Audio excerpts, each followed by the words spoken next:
الحمد لله رب العالمين والصلاة والسلام على سيد الأنبياء والمرسلين وعلى آله وأصحابه أجمعين. أما بعد فبسم الله الرحمن الرحيم. حضرت سیدنا عبداللہ بن سہل بن عبداللہ تستری رضی اللہ تعالیٰ عنہ کا ذکر خیر میں آپ کو سنا رہا تھا. اللہ کے ولیوں میں خاص الخاص ولی ہیں.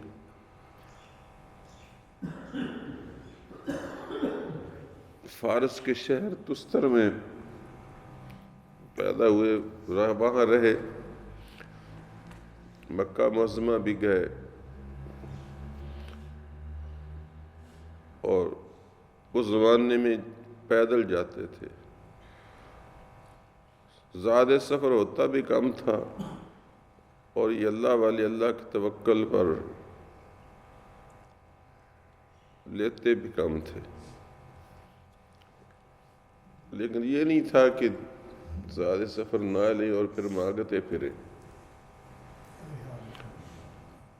جو رہ نہ سکتا ہو پھر مانگتا پھرے، اس کو چاہیے کہ زیادہ سفر لے کر چلے ورنہ حج پر نہ جائے. وَتَزَوَّدُوا، اللہ فرماتا ہے وَتَزَوَّدُوا، اور زیادہ سفر لے لیا کرو. فَإِنَّ خَيْرَ الزَّادِ التَّقْوَىٰ، اور بہترین زیادہ سفر تو تقوی ہے. اگر تمہارا تقوی بغیر زیادہ سفر کے رہے تو زیادہ سفر نہ لو، اور اگر تمہارا تقوی زیادہ سفر کے ساتھ رہے تو زیادہ سفر لے لیا کرو. یہ نہیں ہے کہ مانگنا تقوی کے خلاف ہے.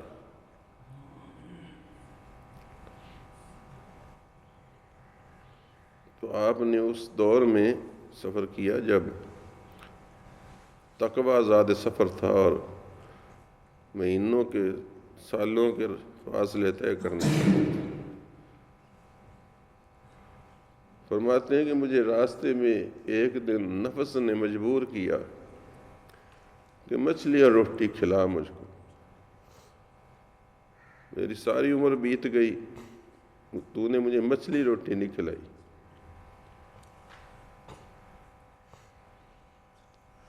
اور نفس پرستوں کو تو نہیں نہ ملتا اللہ تعالیٰ. فرمایا ٹھیک ہے چلو کھلا دیتا ہوں. حلال کی اللہ تعالیٰ نے، کھلا دیتا ہوں. اور میرے مولا نے یہ بھی کہا کہ جس نے من خاف مقام ربہ ونہى النفس عن الہویٰ فإن الجنۃ ہی المأویٰ، کہ جس نے اللہ کے حضور کھڑے ہونے سے ڈرا اور نفس کو خواہشوں سے روک کے رکھا، نفس کو لذتوں سے دور رکھا، ہٹائے رکھا، فإن الجنۃ ہی المأویٰ، جنت اسی کا ٹھکانہ. میں تجھے کھلاتا ہوں. دیکھا کہ ایک کھراس پر اونٹ جوا ہوا ہے اور وہ کھراس کو چلا رہا ہے. بندہ کھراس کا مشکل سے ایک آدھ گیڑا ہی نکال سکتا ہے. فرمایا اس اونٹ کو کتنے کرائے پر لے رکھا ہے؟ اس نے کہا 2 دینار دیتا ہوں. سارا دن اونٹ کھراس چلاتا ہے تو 2 دینار دیتا ہوں. فرمایا ایک دن مجھ کو مزدوری پر رکھ لے اونٹ کی جگہ، اور مجھ کو سارے دن کھراس کھینچنے کا 1 روپے 1 دینار دے دینا. اس نے کہا بہت اچھا یہ تو ہوا، ٹھیک ہے تو چلا لے گا. فرمایا ہاں. 1-2 پھیرے دیکھے بندہ کھینچ لیتا ہے جی. تو اس نے اونٹ اس دن نہ لیا کرائے پر، ان کو لگا لیا. سارا دن کھراس کھینچتے رہے. جو حال ہوا ہوگا شام کو 1 دینار ملا. فرمایا لے روٹی مچھلی کھا. چل مچھلی روٹی کھلا دی اور نفس کو کہا کہ دیکھ آئندہ اب یاد کر لے، اب مانگے گا تو اس طرح ہی ملے گی، اتنی محنت کے بغیر نہیں ملے گی. نے کہا میری توبہ کہ اگر میں پھر مانگوں، میری توبہ اگر میں پھر روٹی مچھلی مانگوں۔ تو اس طرح یہ نفس کشی کرتے تھے۔ میرے بھائیو، ہمارے لیے یہ باتیں اجنبی ہیں۔ جس نے ساری رات جاگ کر عبادت کرنی ہو تو اس کو قورمے اور پلاؤ تو پھر نہیں نا، قورمے پلاؤ کھا کر تو پھر نہیں بندہ جاگ سکتا، پھر تو بمشکل بندہ جاگتا ہے۔ میری کاری والے نے جب مجھے کہا نا کہ 6 بجنے میں 10 منٹ رہ گئے، تو مجھے یوں لگا جس طرح اس نے مجھ کو گالی دی ہے، کیونکہ رات 12:30 پونے 1 تو ہم آئے تھے، آپ نے بھی دیکھا ہوگا، اور پھر میں بیٹھ کر، مجھے نیند نہیں آ رہی تھی، پھر میں پڑھتا رہا، کوئی مطالعہ کرتا رہا، شاید کوئی 1:30-2 بجے کے لگ بھگ پھر میرے وجود نے مجھ کو گرایا۔ تو پھر 2-3 گھنٹے میں ادھوری سی نیند تھی، پھر اٹھنا کسل کی وجہ سے، اگرچہ گہری نیند تو نہیں بھی آئی پڑی تھی لیکن بڑا مشکل تھا۔ تو ظاہر ہے رات پلاؤ کھایا ہوا تھا، قورمے سے روٹی کھائی ہوئی تھی، قورمے ہی کہتے ہیں جو اچھا گوشت پکا ہوا، میرا خیال کیا کہتے ہیں اس کو، قورمے ہی کہتے ہیں نا۔ تو اچھی روٹی کھائی ہوئی تھی، بڑی ہمت ہے نوجوانوں کی، قاری صاحب کی بھی ماشاءاللہ ہے، اور سما باندھ دیا ہے۔ اللہ کا کلام اور پڑھنے والا دل کا آواز سے پڑھے تو دل کے اندر نا انقلاب برپا ہو جاتا ہے۔ جو کچھ اللہ نے کہا بس وہ سوچ کر رو رہا ہوں اس وقت سے، آنسو تھمتے نہیں ہیں۔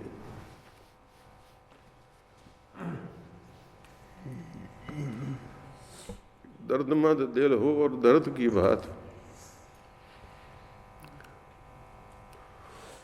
صرف یہ آیت ہی بندے کی کسر نکال دیتی ہے۔ وَلَقَدْ عَلِمْنَا الْمُسْتَقْدِمِينَ مِنْكُمْ وَلَقَدْ عَلِمْنَا الْمُسْتَأْخِرِينَ۔ کروڑوں میت زمین میں سو گئے، آج پتہ نہیں کہاں کہاں کون لیٹا ہوا۔ اللہ فرماتا ہے آدم سے لے کر آج تک جتنے پیوند خاک ہیں، میں ان میں سے ایک ایک کو جانتا ہوں، اور جو پیچھے بیٹھے ہیں جنہوں نے پھر یہاں آنا ہے ان کو بھی ایک ایک کو جانتا ہوں۔ اس علیم و خبیر اللہ سے ہمیں واسطہ ہے۔ ہمیں تو پتہ نہیں میرے دادے کے بعد پردادے کا نام کیا تھا، نہیں ہمیں تو پردادے کا نام بھی، کئی ایسے بچے جن کو دادے کا نام بھی نہیں آتا۔ مگر اللہ تعالیٰ کا کمال علم ہے کہ اس قبرستان میں، یہ ہر قبرستان، یہ قبرستان، اس قبرستان میں میرے دادا، میرے پردادا کی بھی قبر ہے، بلکہ میرے دادا کی قبر اور اس کے پردادا کی قبر، میرا دادا ہوا اس کا پردادا بنتا ہے امانت۔ وہ قبریں 2-3 ساتھ ہی میں نے دیکھی ہوئی ہیں۔ بچپن میں ماں نے دکھائی تھی، پھر بعد میں گاڈ مڈ ہو گئی، کیونکہ میری ماں اکثر قبرستان، میرا باپ اکثر قبرستان چلے جاتے تھے، لیکن مجھے یہ بعد میں نصیب نہیں رہا۔ تو اللہ فرماتا ہے مجھ کو ایک ایک کی خبر ہے، جو بعد میں آنے والے ہیں قیامت تک ان کو بھی جانتا ہوں، کون کون کہاں کہاں آئے گا، کون کون کہاں کہاں لیٹے گا، اور جو آدم سے لے کر ہزاروں پیوند خاک ہو گئے، ایک ایک کی جگہ کا پتہ ہے، ایک ایک کے مقام کا پتہ، ایک ایک کے نام کا پتہ، کوئی چھپ نہیں سکتا جب اٹھائے گا تو ایک ایک کا سامنے۔ یہ تو ایک ہے، باقی ساری آیتیں بھی ہیں۔ وَإِن مِّن شَيْءٍ إِلَّا عِندَنَا خَزَائِنُهُ، ہر شے کے خزانے ہمارے پاس ہیں۔ وَمَا نُنَزِّلُ إِلَّا بِقَدْرٍ مَّعْلُومٍ، مگر اور ہم قدر معین کے ساتھ اتارتے ہیں، ہمیں ایک ایک کے پتہ ہے کہ کس کو کتنا رزق دینا ہے، کس کے نصیب میں، غلام نبی کے نصیب میں کتنا رزق ہے، ایک ایک کی تقدیر وہ ایک ایک کو اتار رہے، اتنا جتنا اس کے نصیب میں۔ چونٹی کو بھی پتہ ہے کتنا اس کو عمر میں دینا ہے ہم نے، اور ہاتھی کے متعلق بھی پتہ ہے کتنا اس کو عمر میں دینا ہے۔ اس علیم و خبیر مولا کی کیا شان ہے. تو یہ اور اس سے سارے آیتیں جو تھیں ماشاءاللہ مفتیوں کی لڑیاں ہیں. اِنَّا لَنَحْنُ نُحْيِي وَنُمِيتُ وَنَحْنُ الْوَارِثُونَ. ہم ہی زندہ کرتے ہیں، ہم ہی مارتے ہیں، اور ہم ہی وارث ہیں. اللہ ہی وارث ہے. کوئی نہیں رہ جائے گا کسی کا کوئی وارث. ایک دن سب ختم ہو جائیں گے. بہت سارے تو معاشمہ یہیں لاوارث ہو جاتے ہیں. بہت سارے تو یہیں لاوارث ہو جاتے ہیں. اور بہت سارے کو 2 نسل کو 4 نسل کو 10 نسل چلا. کتنے ہیں جن کی نسلیں ختم ہو گئیں. ایک دن مجھے یاد پڑتا، میں نے آپ کو بتایا تھا کہ تم لوگ معمولی نہیں ہو. تم لوگ جو بیٹھے ہو اللہ کی نگاہ میں معمولی نہیں ہو. ایک حوالے سے عجیب مضمون مجھے سوچ جاتا، میں نے آپ کو بیان کیا تھا. تم وہ ہو کہ اللہ تعالیٰ تمہیں آدم سے لے کر تمہیں محفوظ رکھتا آیا ہے. تمہارا کوئی دادا لاوارث نہیں تھا تب تم پیدا ہوئے ہو. اگر تمہارا ایک دادا بھی لاوارث ہوتا تو حافظ منظور یہاں نہ ہوتا. آدم سے لے کر میرے تک میرے ہر باپ کی اولاد چلتی آئی ہے، چاہے 1 تھی یا 2 تھی یا 5 تھے، چلتی آئی ہے. کیونکہ میں نے آنا تھا دنیا میں تو اللہ نے میرے 500 یا 1000 کتنا میرا آدم تک دادا ہوگا، اس میں سے کسی کو لاوارث نہیں ہونے دیا. کیونکہ وہ حافظ منظور نے آنا ہے، ابھی وہ آیا نہیں. اور جب وہ چاہے گا لاوارث کر دے گا کہ اب اس کے آگے اس کی ضرورت نہیں، اس میں سے کوئی اور آنے والا نہیں ہے. لیکن اس نے کہا حفظ قرآن عالم دین پیدا کرنا تھا تو میرے دادے کافر بھی تھے کئی، ان کافروں کو بھی اولاد دیتا ہے حافظ منظور کی خاطر. نہیں سمجھے؟ قاری محمد یوسف کے آباء و اجداد کو بچاتا ہے. اس کی امی، اس کی دادی، اس کی نانی بیمار ہوئی ہوگی لیکن بچ گئی ہوگی. بیمار ہوئی ہوگی مگر بچ گئی ہوگی کیونکہ قاری یوسف نے آنا تھا. تو معلوم ہو اللہ کی نگاہ میں تم میں سے ہر ایک جو بیٹھا ہے اس کا ایک مقام تھا. اب پتہ نہیں ہم میں سے جس نے آنا ہے، جس نے جس مقام پر پہنچنا ہے، اس وقت تک روکے گا جب دیکھے گا کہ اب اس کے بعد اس کی تقدیر میں، اس کے لکھے ہوئے میں باقی نہیں ہے کوئی کام کی چیز نہیں ہے، بس اس کے بعد ختم کر دے گا. وہ کتنے لاوارث ہو گئے. وہ کیا تھی بی بی جس کی زمینیں تم پھرتے ہو بانٹتے، چودھریوں جس کی زمینیں بانٹتے پھرتے ہو، وہ بھی تمہارے طرح ایک عورت تھی. اس کا بھی باپ تھا، شاید اس کا بھی شوہر ہوگا، لیکن اللہ نے نہیں تھا اس کے نصیب میں، آگے باقی کو چھوڑا. تو اصل وارث وہ ہے سب کا. تو اس طرح کی یہ کہ آیت میں مضمون پروئے ہوئے ہیں. پھر قاری صاحب نے ماشاءاللہ اللہ کریم ان کو اللہ نے داودی عطا فرمایا ہے. اس بچے کا کیا اس میں ہے خوبی تو دینے والے کی ہے. فتبارک اللہ احسن الخالقین.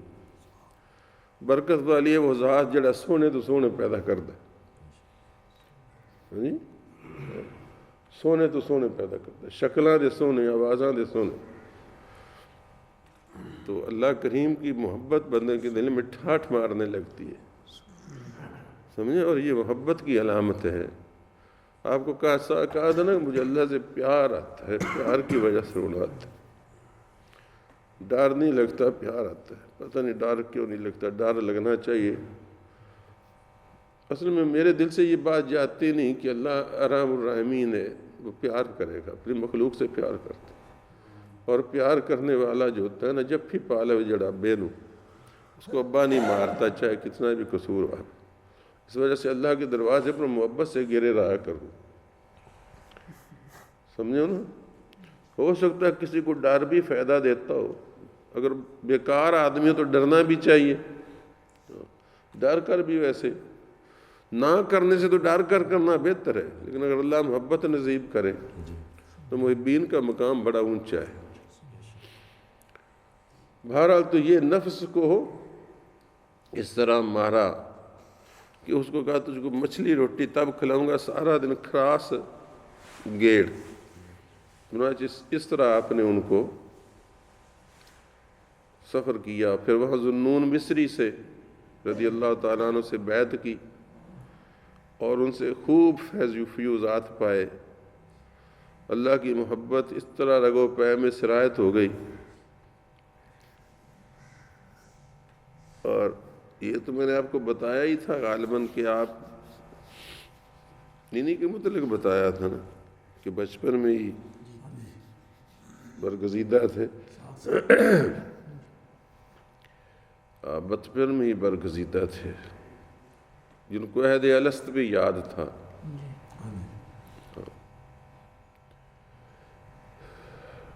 جن کی روح سجدہ کرتی تھی عرش کے سامنے، نماز میں ان کو نظر آتی۔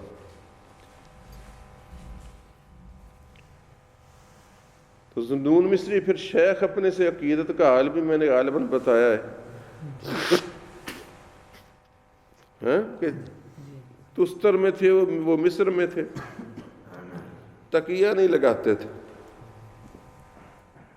ظاہر ہے جس کو پیر نظر آتا ہو، جس کو پیر نظر آتا ہو، اس کو تکیہ لگانا کیسے جائز ہو سکتا؟ تو پیر نظر آتے تھے، اتنی اللہ تعالیٰ نے کشف کی قوت عطا فرمائی تھی۔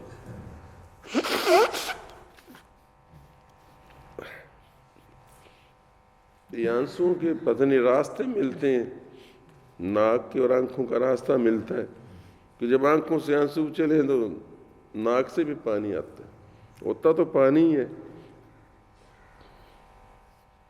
الحمدللہ ہمارے ہاں فضلہ نہیں ہوتا اتنا زیادہ، کبھی ہو تو نزلے کی تکلیف تو علیحدہ بات، اس لیے میں پھر اس میں لے لیتا ہوں۔ لگتا تو نہیں اچھا، بار بار اٹھ کر جانا میرے لیے بڑا مشکل ہے، معذرت چاہتا ہوں، اچھا شاید نہیں لگتا ہوگا یقیناً۔ میں خود بڑا حساس تھا، لیکن اب مجبوری ہے، اٹھا ہی نہیں جاتا، بیٹھا ہی نہیں جاتا۔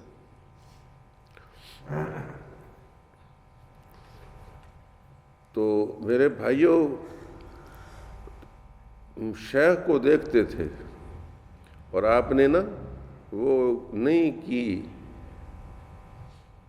کبھی بھی تکیہ نہیں لگایا اور سوال کا جواب نہیں دیتے تھے کہ مرشد سامنے بیٹھا ہو تو کیسے، عجیب مقام تھا یار۔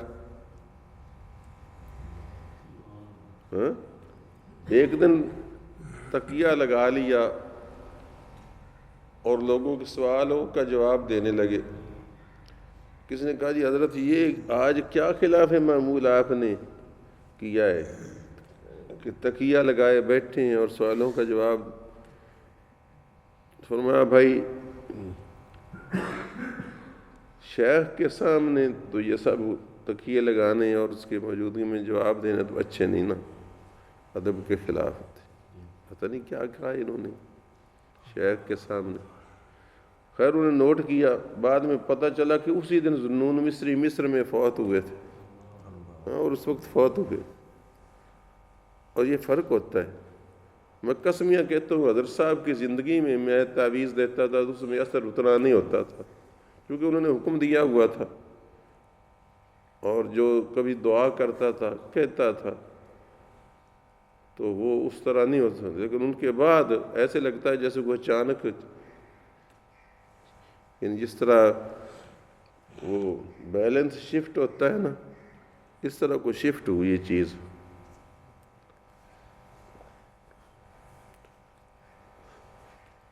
تھوڑے تھوڑی جھلکیاں تو ہمیں محسوس ہوتی ہیں نا۔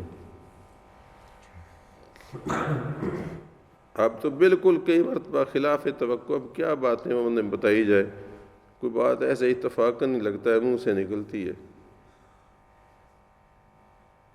اتفاق ہی ہوتا ہے بہرحال، میں تو اتفاق ہی سمجھتا ہوں۔ لیکن گھر میں بجلی نہیں تھی، ناک میں آ گئی، پتہ نہیں 5-6 گھنٹے 7 گھنٹے بجلی نہ آئی، تو میری گھر والی کپڑے باہر ڈال کر،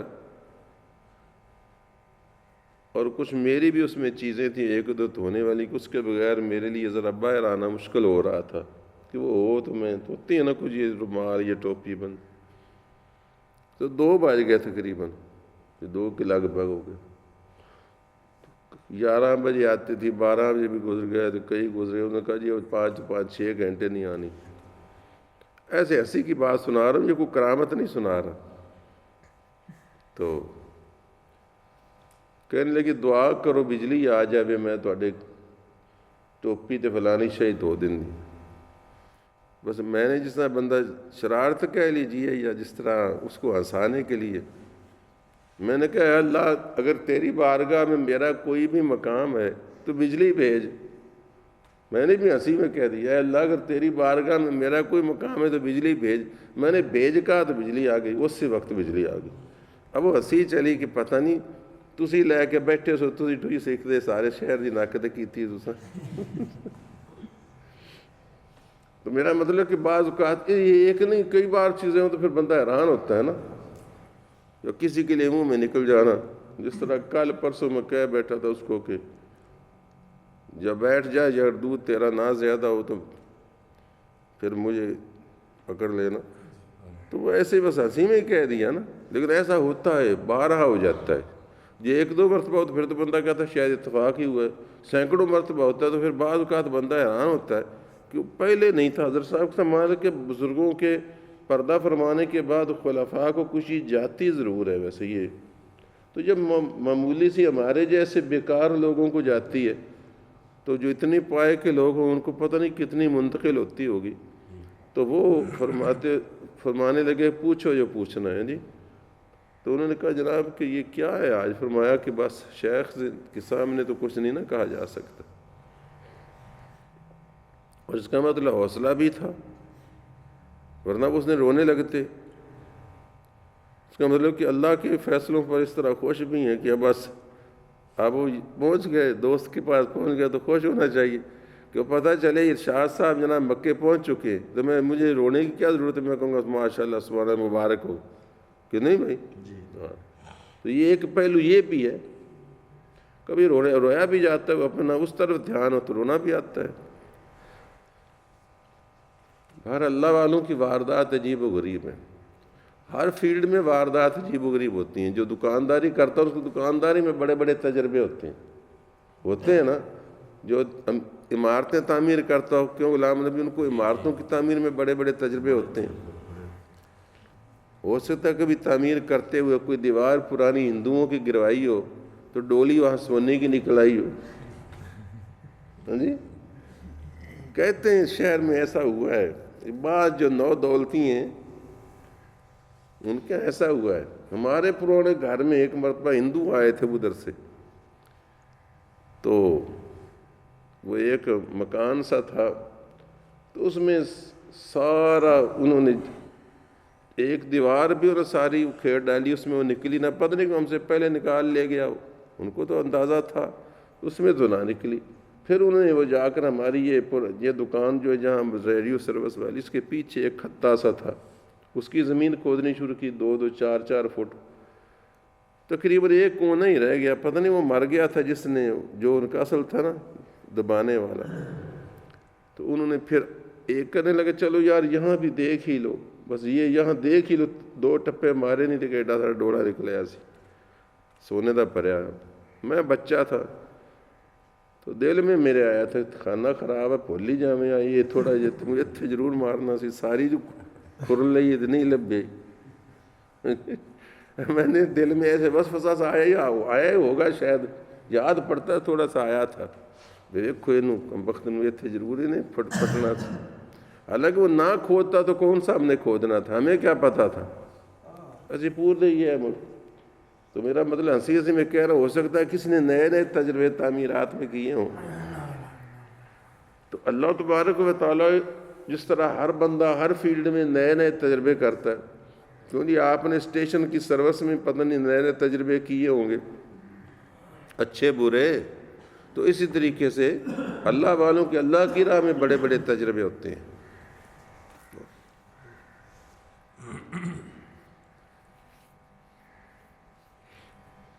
ہو سکتا ہے ڈاکٹر نے صاحب نے ایک ایسا تجربہ کیا ہو کہ سب ڈاکٹروں نے کہا ہو کہ اس مریض کو لسی نہ پینے دینا نہیں تو مر جائے گا، اور انہوں نے لسی پلا بیٹھے اور وہ جی پیا ہوئے وہ تندرست ہو گیا ہو کہ نہیں.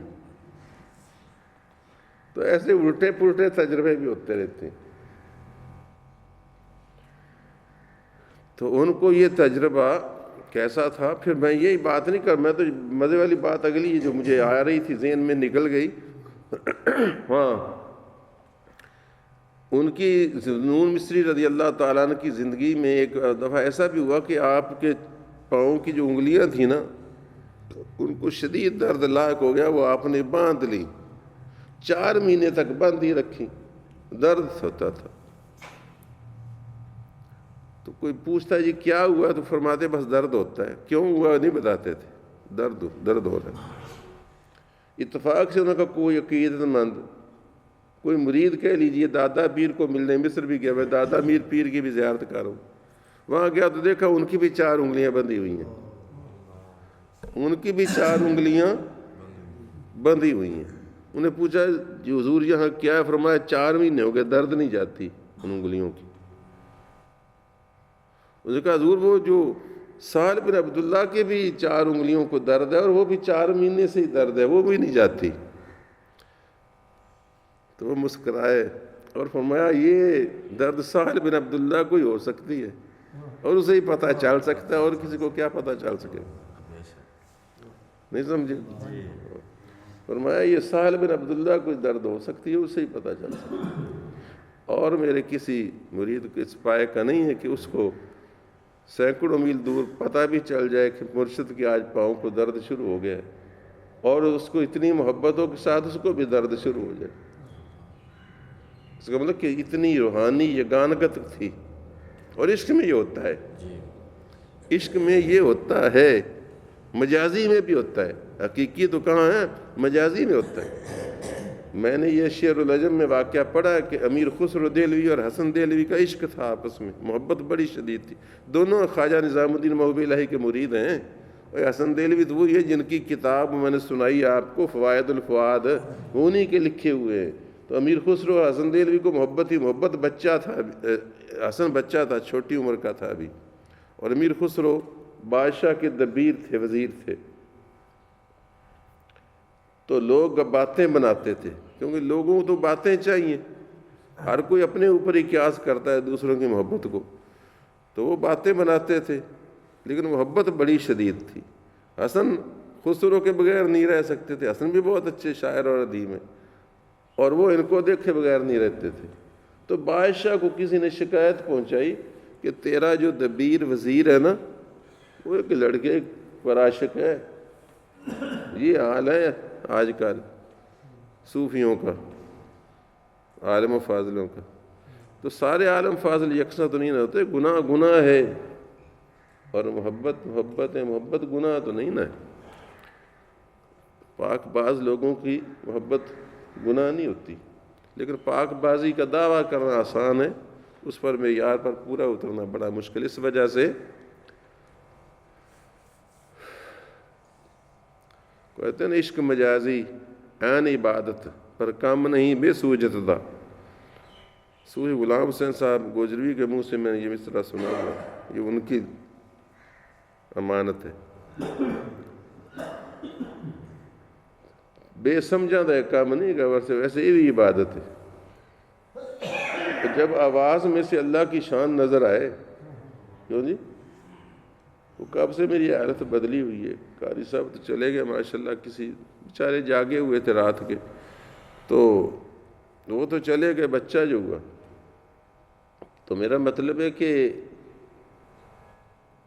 اللہ تعالیٰ کا حسن ظاہر ہو رہا ہے نا پیدا کرنے والے نے. ایک گلا ہی تو ہے، تیرا بھی گلا ہے، میرا بھی گلا ہے، ان کا بھی گلا ہے، ان بھی گلا ہے. لیکن گلے میں اس نے کیسے کیسے بینسریاں فٹ کر دیں.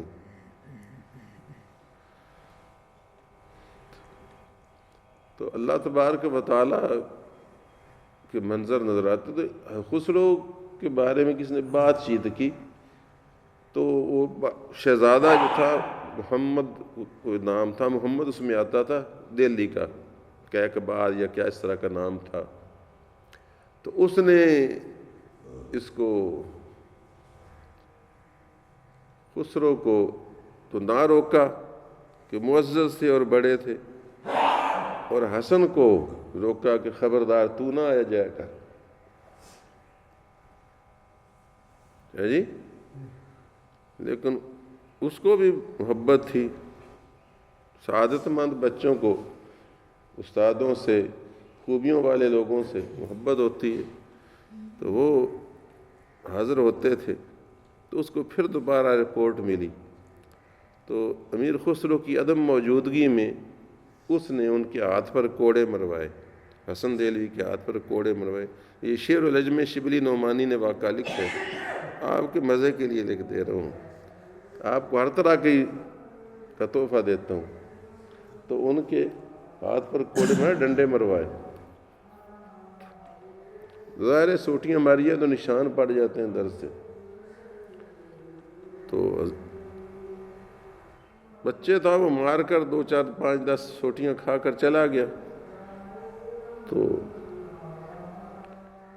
امیر خسرو کا پیغام آیا بادشاہ کو. اب بظاہر اس کو پتا تھا کہ ان کو کیا پتا، یہ تو واقعہ ہوا نا کہ میں کچھ تکلیف ہے، اس وجہ سے دربار میں حاضر نہیں ہو سکتا. اس نے پھر بھیجا. بادشاہ کے منظور نظر تھے اور وزیر دبیر بھی تھے، وہ رائٹ اطلاعات وغیرہ، نشریات لکھنا وغیرہ، خطوط وغیرہ اس کے ذمے تھے. تو انہوں نے کہا کہ کیا تکلیف؟ کہا کہ میرے ہاتھوں میں تکلیف ہے. بادشاہ وہ گیا ان کے مزاج پرسی کے لیے کہ کیا ہو گیا. وہ خیر ہے، ہاتھوں سے ہی تو لکھتے تھے، ہاتھوں کو کیا ہو گیا؟ فرمایا دکھائیں کیا ہو گیا. دیکھا تو اس کے اوپر اسی طرح وہ ابھرے ہوئے تھے نشان سوٹیوں کے. وہ جب اس نے دیکھے ہاتھ تو اس پر وہ نشان تھے سوٹیوں کے. تو کہنے لگا کہ یہ کیا ہے؟ تو آپ نے وہ ایک، چونکہ شاعر تھے، موضوع تھا، آپ نے وہ ایک مصرع فقرہ بولا جو مصرعے کی طرح ہے. وہ تھا گواہ عاشق صادق در آستین باشد، کہ سچے عاشقوں کے گواہ ان کے ہاتھوں کے پاس ہوتے ہیں، یعنی قریب ہوتے ہیں. سچی محبت کرنے والوں کے گواہ ان کے پاس ہوتے ہیں، ان کی آستین میں ہوتے ہیں. آستین میں ہونا نیڑے ہونا، یعنی تو ہاتھ ہوں یہ آستین میں جو لمے کرتے ہوں سنو. تو معلوم ہوا کہ ایسا بھی ہوتا ہے، سمجھو نا. یہ تو شاعروں نے پھر اس کو بطور مضمون بھی باندھا ہے. مثلا ایک شعر ہے، نشتر چلے کسی پہ تڑپتے ہیں ہم امیر، سارے جہاں کا درد ہمارے جگر میں ہے. اور ایک شاعر کہتا ہے اگر ذرے کا دل چیریں لہو خورشید کا نکلے، کیونکہ ذرہ بھی سورج پر عاشق ہے نا.